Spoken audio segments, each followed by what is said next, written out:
Former President Trump has recently taken a prominent role in shaping U.S. foreign policy, particularly concerning the war in Ukraine, raising questions about his approach and global implications.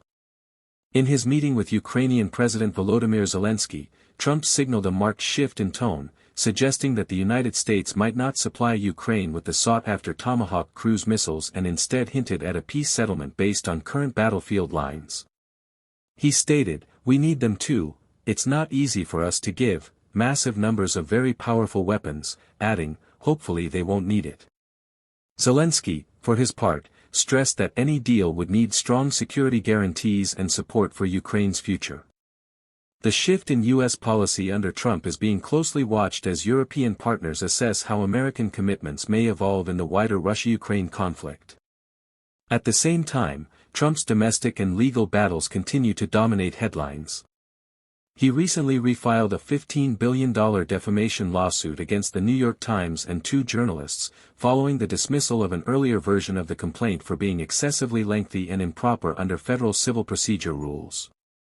His legal team accuses the newspaper and authors of publishing false and defamatory statements that harmed his reputation, while the Times calls the suit without merit. The lawsuit represents the latest skirmish in Trump's long-standing conflict with mainstream media, and raises broader questions about the boundaries between press freedom and political defamation in the United States. Meanwhile, Trump has also invoked his presidential clemency powers in ways that have stirred both political support and criticism. He announced the commutation of the sentence of former U.S. Representative George Santos, who had been convicted of fraud and identity theft, calling the original punishment excessively harsh. This move comes amid a broader context of contentious decisions by Trump in the realm of pardons and commutations, a hallmark of his time in office and a flashpoint for debates over presidential power and accountability. On the global diplomatic front, Trump is positioning himself as a behind-the-scenes mediator in multiple theaters of conflict, while also facing rising dissent at home and abroad. In his remarks to the BBC, he acknowledged that he was not done with Russian President Vladimir Putin, despite expressing disappointment in Moscow's actions, especially in Ukraine. Additionally, the announcement of his proposed monument, dubbed the Arc de Trump, near the Lincoln Memorial in Washington, D.C., drew attention as an emblem of his influence on U.S. domestic symbolism and infrastructure. As he balances these various domestic and international roles, analysts are watching how his policy shifts and public statements will shape both his legacy and the U.S.'s standing on the world stage. In a striking series of moves that underscore his enduring influence on U.S. politics and international affairs, Donald Trump has activated a multi-front agenda that spans legal battles, foreign policy shifts, domestic regulatory changes, and symbolic gestures of power. While many expected a post-presidential quiet phase, Trump has instead doubled down, leveraging the press, the courts and the world stage to assert control. At the heart of this latest push is the attempt to reshape not just his image but also the contours of American governance and diplomacy. From the commutation of controversial sentences to the filing of titanic lawsuits against major media outlets, to the recalibration of U.S. involvement abroad, his moves reflect both strategic calculation and a demonstrable willingness to provoke. For his supporters, these actions signal strength and resolve. For his critics, they raise concerns about institutional norms and democratic accountability. Legally, Trump has moved aggressively. He recently refiled a $15 billion defamation lawsuit against the New York Times and associated journalists, rewriting an earlier version dismissed for procedural shortcomings.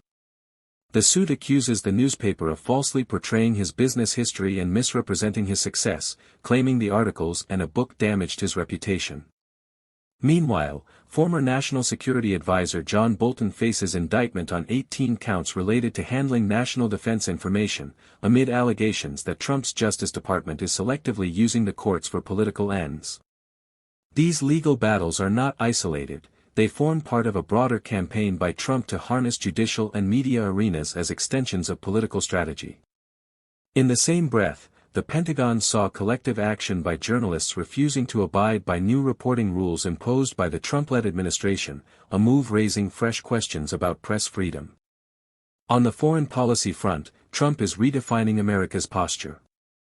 During a meeting with Ukrainian President Volodymyr Zelensky, he refused to commit to supplying long-range Tomahawk missiles, stressing that the United States has its own defense needs first. In a BBC-reported interview, he expressed that he was disappointed in Russian President Vladimir Putin but not done with him, signaling both frustration and the possibility of renewed engagement. His administration also ordered covert operations in Venezuela and proposed sweeping visa/financial restrictions for individuals assisting the International Criminal Court, a measure widely seen as a sign of U.S. willingness to carve out independent geopolitical space. By positioning the U.S. as neither fully isolationist nor conventionally interventionist, Trump is attempting to chart a third path, one that emphasizes transactional alliances, domestic interests, and an unpredictable diplomacy that keeps both allies and adversaries off balance. Domestically, Trump's moves have also been highly visible. He granted the Presidential Medal of Freedom posthumously to conservative activist Charlie Kirk during a ceremony in the Rose Garden, a gesture that underscored his continuing cultural and political sway over the Republican base.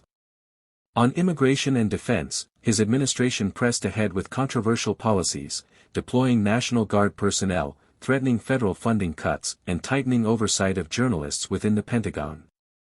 These are more than symbolic. They reflect an institutional shift toward executive-first governance and a model of power centered on the presidency rather than on the traditional checks and balances. Meanwhile, the global economy is feeling tremors from trade tactics and protectionist rhetoric linked to Trump's America First agenda. The Organization for Economic Cooperation and Development, OECD, recently lowered its outlook for U.S. growth in response to policy uncertainty and tariffs. The intertwining of Trump's domestic and international strategies raises an important question: is this a blueprint for staying power or a departure from long-embedded norms that could leave lasting damage? Critics argue that by combing judicial aggression, aggressive regulatory change, and bold international gambits, Trump is testing the resilience of American institutions. Supporters, on the other hand, see it as necessary disruption, an undoing of the status quo they blame for perceived national decline. With the 2025-26 election cycle already underway, the consequences are likely to be profound. From how the U.S. engages abroad to how it treats dissent at home, Trump's influence remains potent, and in many ways, more visible than ever. Political analysts around the world are closely watching Donald Trump's renewed dominance in both the American political arena and international relations, as his actions continue to shape narratives across major media outlets including BBC, CNN, and Reuters. According to BBC's Washington correspondent, Trump's leadership style has evolved from his first presidential term, becoming more deliberate yet equally combative, a combination that has allowed him to retain his base while forcing opponents to remain on constant defense. Recent polls show that Trump maintains a commanding lead among Republican voters, with over 68% still viewing him as the only leader capable of restoring American greatness. This sentiment has been amplified through Trump's continuous presence at rallies, televised interviews, and direct engagement on Truth Social, where his posts often dictate the news cycle. He has also intensified his rhetoric against what he describes as the corrupt establishment, promising sweeping reforms in the Department of Justice, the FBI, and the Pentagon, which he claims have been politicized against the will of the people. Such promises resonate deeply with a section of Americans who believe the country's institutions have become unaccountable to ordinary citizens. However, critics argue that Trump's confrontational style and sweeping executive ambitions could erode democratic checks and balances, leading to a centralization of power unprecedented in modern U.S. history. International observers, particularly from Europe and Asia, view Trump's potential return to the White House as a geopolitical turning point, one that could redraw alliances, weaken NATO cohesion, and reorient global trade toward a more protectionist, U.S.-centric model. As Trump continues to build momentum ahead of the 2026 elections, the world watches not only a political comeback but a transformation of the U.S. presidency itself, where charisma, media dominance, and populist nationalism once again define the playbook for power in the modern age.